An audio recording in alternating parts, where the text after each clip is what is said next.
Good afternoon, everyone. Welcome to Beyond the Frame Live. My name is Dottie San Martin with Cubica AMF, and we have been talking on Beyond the Frame for the last few weeks with centers that have had the opportunity to open their doors once again. You know, everybody is very anxious to get open again and back in the swing of things, but it's a bit scary. Our We have new restrictions and our customers' expectations have changed and employees are a little rusty, so there's a lot of things to think about in reopening our center. Today we have the opportunity to be with John Nelson. John is the owner of Rose City Bowl in Newcastle, Indiana, 28 lane center that has bowling and recently HyperBowling, a video arcade, a minibar, a restaurant. And John has been in this industry. In 2008, John became part owner of Rose City Bowl. Despite the fact that he lived 100 miles away, he helped to save Rose City Bowl from bankruptcy. And later on in 2012, became the owner of Rose City Bowl. And even though he is not an avid bowler, he absolutely loves the sport of bowling and since then has dedicated himself to the sport. He is recently retired from IBM. He has an electrical engineering degree from Purdue, but as I said, his passion is truly bowling now, and it shows in everything that he does for Rose City Bowl. John, welcome. Thank you, Dottie. Well, you know, you have been able to experience firsthand reopening. And we want to kind of talk about that journey and the things that you have had to go through as far as that journey is concerned. So, when did you actually reopen? We reopened June 12th. We were scheduled for June 14th, but we had been able to, Indiana was allowed to move to stage three 2 days early. So asked my manager to be sure he was ready early. And sure enough, the governor gave us 1 day notice Oh, that wow. we opened 2 days early. And we did. We didn't lose any of that because he allowed us to open on a Friday, and I certainly didn't want to miss our Saturday. Saturday's our busiest day. For sure. So, so yes, Wonderful. 12th. Now, when you opened, what were the restrictions that you had placed upon you for reopening? Well, our restriction was simply 50% capacity, but 50% of fire marshal code meant, frankly, we were wide open um, for a summertime bowling center. But we're not going to hit our 50% in the summertime anyway. Now, we imposed restrictions on ourselves as far as some of the things dealing with COVID-19, of course, precautions. Hmm. And I don't know if you want me to talk about that now or later. Absolutely. So the restrictions, well, first of all, we implemented restrictions that we ended up, we've already relaxed some of those because our customers just aren't wanting the kind of restrictions that we were imposing. So we were prepared to go with every other lane. But some people, I mean, it's a social event and they're used to hanging out. They do that in other places, or they're getting together now for barbecue. And so, or to visit each other. And so sometimes they don't want a lane between them. If the customer does, we do that for them. Customers are, of course, everybody is already used to 6 foot social distancing, and so that just kind of happens automatically. We didn't put up a screen over our counters, but we are wearing face masks, and our cooking staff wear gloves. The rest of us Okay. don't wear gloves. Um, And are most of your customers coming in with masks? no, Okay. nope, they're not. Well, I Um, guess that's a sign that they're very comfortable in their surroundings. they are, yes. In fact, the only feedback that, well, we've also done some additional things I'll mention here, but uh, the only feedback we've had from our customers as far as the precautions that we're taking is Mhm. a couple requests to take our masks off so that the customer can hear us better. So the Okay. the customer is actually saying, you don't need to be quite as restrictive as you are now. I don't want to say, therefore, we don't need to be cautious. We are, and we do. One of the things that we're doing is we're having our customers leave their balls on the racks instead of putting them away. And we sanitize those balls and put them back on the racks ourselves. And we sanitize the rack, we sanitize the chairs, the tables. So we're doing a lot of things like that just on a constant basis. But frankly, we were doing that before the shutdown in March. When COVID-19 started rearing its ugly head, we began doing those types of things. We have an extra person on staff, at least when we're busy. We have one additional person on staff just to do the cleaning so that we can be sure we're constantly doing that. Oh, very nice. Well, John, with the okay, so you've been open a couple of weeks now, 2.5. and how did you actually market your reopening? How did the customers find out about Only through social media, and I would have to say we probably could have done a better job, but we use social media to let them know our target date because we were up in the air. We didn't know until one day before we reopened as to whether we would actually be allowed to reopen on the 14th, which was the scheduled date. The governor always said this is tentative. We might have to extend it, or we might be able to go early, and we ended up 2 days early. So it was very last minute social media as far as announcing that we were actually opened, but we put it out on social media. Um, the anticipation that we can't wait to be open. We miss you guys, and customers were missing us, etc. it? And it sounds like that was the feedback you got from the customers too. Absolutely, They yes. were very ready to come back. Ready to come back. John, we had chatted a couple of weeks ago, and you had shared with me that um, prior to the 3 months prior to having to close down for COVID 19 were the best 3 months for Rose City Bowl. Um, can you kind of share with me? You were on a really good climb. It sounds like, and then this hit. So can you kind of share with me Sure, what happened prior to that, and then how it's affected your business now?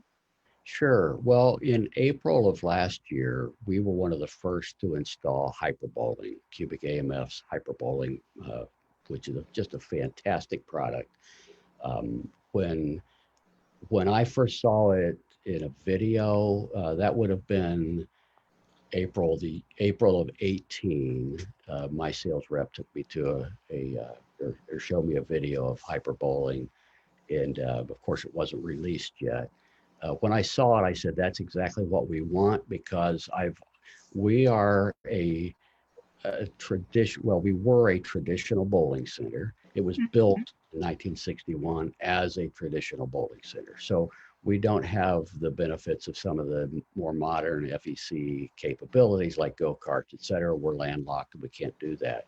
But Sure. I always knew we wanted three venues of entertainment. So we have a great arcade and we have bowling, but the only way I could put in another venue of entertainment was to take out some lanes, which I just didn't want to do. So when I saw hyperbowling, I said, this is exactly what I want because it lets us keep our 28 lanes as sanctioned lanes. I don't have to give up tournaments, restrict our leagues. And yet we can flip a switch and we have hyperbowling, which is a totally different entertainment environment. And so we were one of the first to put it in. So that was April of last year that we installed hyperbowling. And but then our challenge was figuring out how to market because we're marketing something that nobody knows what it is. And so we began a marketing campaign soon after we installed or around the time we installed. But it took some time for us to figure out, frankly, we don't have that's not a strong point for our current staff is to really having that skill. We hired some outside skill and we consulted with you and you helped us Mhm. through that process. So what I measured um, by November, we had had the time for marketing to take its effect. So it was actually the 4 months prior to shutdown that, Okay. I mean, it gradually grew, but I was constantly, every week, I was charting, okay, how are we? What has our growth been since November 1st? So from November 1st through the beginning of March, we were up across the board 30% in revenue. Now compared to the prior year, that's a pretty Yes. substantial growth. And it wasn't just HyperBowling that was growing, but our HyperBowling was bringing in customers that were sometimes they didn't even hyperbowl. They did some of our classic bowling, but it grew our arcade revenue, our restaurant revenue, et cetera. And then, of course, hyperbowling really grew. So we were up 30% for those 4 months. And then, of course, all of a sudden, zero revenue for 3 months. Yes. And coming back now that you have reopened, how has your revenue been upon Yeah. reopening?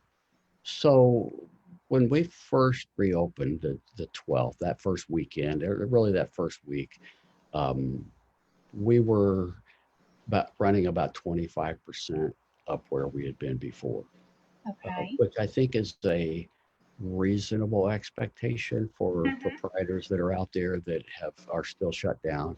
And that's what we had heard from other proprietors in other states that have been allowed to open. But in the time in that 2.5 weeks since we've opened, our revenue right now is up 10% from a year ago.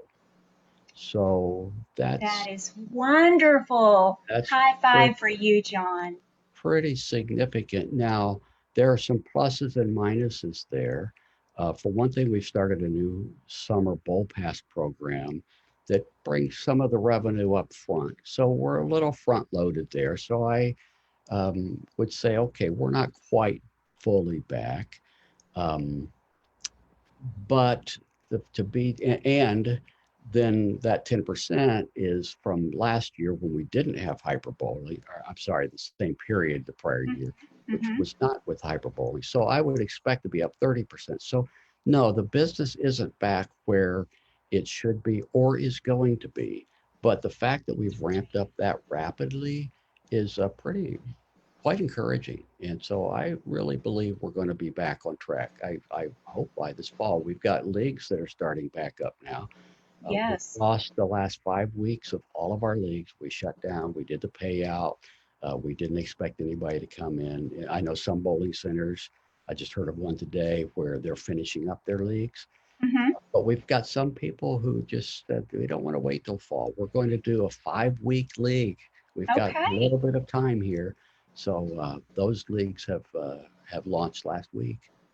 Well, So that's good. And you had also mentioned that you have a tournament that y'all have every year, and it is still on track this year, and you are in the midst of it right now. Am I right?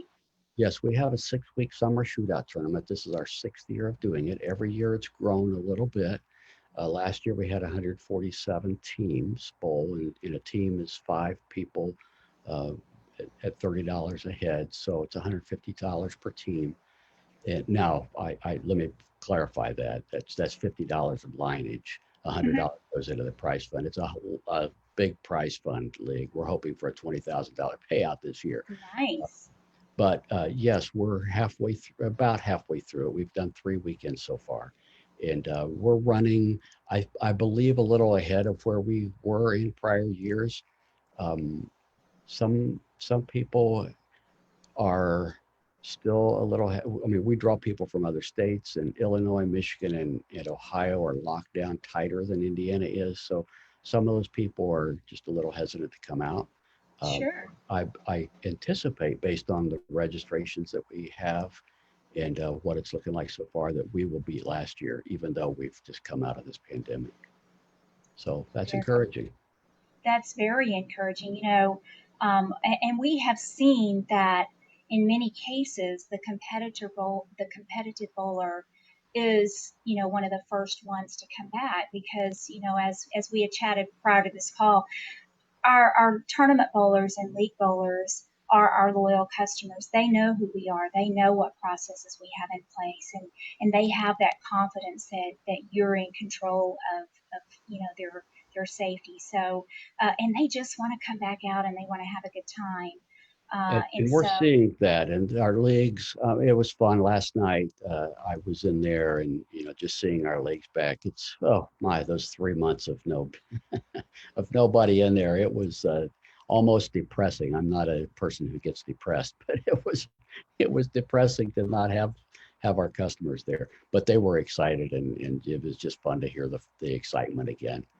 absolutely. Well, and it's nice to see that they were eager to, even if it's a short term little, 5 week league or whatever, that they were wanting to do that. So that's encouraging that, I've heard it said so many times that bowling will be back and it's going to be stronger than ever. And this is just one more example that I see that that's going to be the case.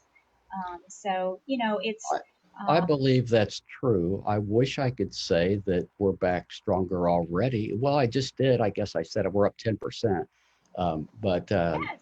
not where we should be given the growth that we had with hyperbowling. But my goodness, it's been 2.5 weeks. So that Mhm. gives me a lot of confidence that, and again, we're summertime. So once fall comes, I think, I believe we will be back stronger. Do you anticipate that you're going to make any changes to like any of your programs or your leagues or anything as a result of this COVID pandemic? Um, any tweaks to any of your packages or your specials, or are you pretty much just doing business as normal? We're doing business as normal, and I don't think we will. Of course, we allow the league some latitude, quite a Hmm. bit of latitude, and as they make their rules, and from the initial responses, again, our bowlers are kind of saying, "Hey, you guys are doing enough." We've also put out, of course, hand sanitizer, and um, so they see that we've taken all the precautions that they want, and that I guess I would say is one thing that I would advise for any proprietors that haven't opened up yet is, um, yeah, we need to be cautious for the sake of preventing this pandemic from spreading worse. But we also need to be uh, or we need to show that we're being proactive for the sake of the customer. Well, that can sound a little, I don't know, hypocritical. I don't think it is. We want our customers to feel safe. And so if we believe that this thing is a bit overblown or that certain precautions are really an overkill, for example, okay, here's an example. The CDC recently, I think it's been a month ago now, came out after saying that they believe this virus transmits on hard surfaces and therefore we had to take all these additional precautions. Then they came out and said, oh, we were wrong. The virus does not transmit or stick well to hard surfaces, and therefore that was an overblown concern. Well, so we could then say, okay, we're going to stop cleaning the balls, and we're going to stop cleaning the racks, and Or the extra times of wiping the sanitizing, not just wiping, but sanitizing tables and chairs. Well, I think it's worth continuing to do that, even if for a person who believes that it's not necessary because our customers see us caring about their health and safety. And you're so right. that would be, I guess, uh, one piece of advice, if I'm giving advice that I would give. Keep in mind the customer perception. And of course, that's what marketing is all about. So that makes Right. sense. By the way, one additional thing, what we were doing initially was you leave your balls down on the racks, as I already said, but we Hmm. also had them leaving their shoes down there. Okay. Found that, and then we would go get their shoes and do our normal sanitation that we've always done, nothing different, but because we've always done that. Hmm. But what we found was now customers get all done and they don't have any reason to come back up to the counter and they walk out the door. And we said, well, that kind of makes it hard to have that closing touch point with our guests. And so we stop that program. We have them bring their own shoes up and set them on the counter. Again, uh, there's no negative to that. They put it on the counter. We sanitize everything. And But it's the opportunity to thank them for their business. yes, And yes. So that was one thing that we've adjusted since. And we're like, okay. now we went a little too far on that one. So Well, flexibility is what it's all about. And, with the restrictions are different from center to center. state, And state that's the one thing that I think that for those centers that have not opened is we've heard that you just kind of have to be flexible because sometimes the best laid plans don't work out like you had anticipated and you got to make changes along the way, which that's a perfect example of being aware that you know that you were missing that opportunity to have that final touch point with the customer, which is so important. yes. And if our customers had uh, been more concerned than they have been, if they had expressed a need for us to do, I don't know what it would have been because we took a lot of precautions, but we would have done that. We would have made those adjustments. So Well, it's very interesting that you say that because a part of our job um, running bowling centers is to really listen to what the customer has to say. And you have done a very good job of doing that. But that's key is we're there for the customer and to be able to listen to their concerns and to show that you're doing everything to put their mind at ease and to be as safe as you possibly can. That goes a long ways with the customer, and it sounds like you're saying they notice it and they appreciate it. seems that seems to be true. Yes. Well, John, if if you had something that you would like to say for any of your customers listening, now would be a good time. I'm sure that some of your customers have gotten wind that you were going to be on the show today. So, is there anything you'd like to say to your customers? If our customers are, or for those customers of ours who are watching, come back more. we it is so fun to finally be open and to get to interact again and see our friends. Um, and our new summer bowl pass is a great thing that allows people. It's a great program. If there are any proprietors listening, I'd be glad to have you call me and I'll tell you about it. But it's a great program that allows a whole families to come in all summer long after having just paid one small fee up front. And so that we planned that. In fact, we launched that program the day that we shut down. I mean, it was planned months in advance. And so March 16th was the day that we announced our summer bowl pass. And the late afternoon of March 16th is when our Oh, wow. that we were going to shut down. So we ended up extending it a month. My point is, we didn't do it because of COVID-19. We had it planned before, but it turned out that it's a good drawing card to get people in more frequently. Granted, Hmm. we're basically giving away bowling for the summer, but we hope that when people come in, they also use the arcade and buy food and drink. Um, but it's giving them a good opportunity, an inexpensive opportunity to come back and get together, reconnect with family and friends. Absolutely. Well, John, thank you so much for all of you really have brought a very hopeful message to our viewers, and I really appreciate your candidness.